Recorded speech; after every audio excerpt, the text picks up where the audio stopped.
Yan po ang papanoorin namin. At ayan nga, paakita kami ng Dapat pinakita escalator. Papunta na kami dyan sa may sinihan. Pinaliwanag ng doktor.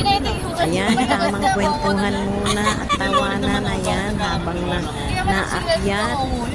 Sige ang kwentuhan. Tatlo na kami. At ayan na nga.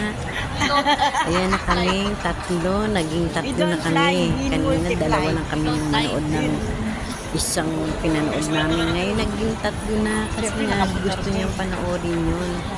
Napanood niya na kasi yung isang pinanood namin. Kaya, ayan, naging tatlo na kami.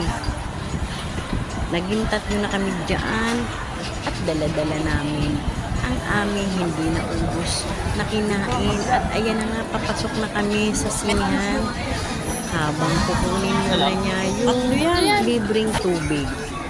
At ayan na naman, kwentuhan, tawanan na naman ang mag-ina. Ayan, diba? Ang saya-saya ng dalawa. Pag magkakasama kami talaga, ay masaya.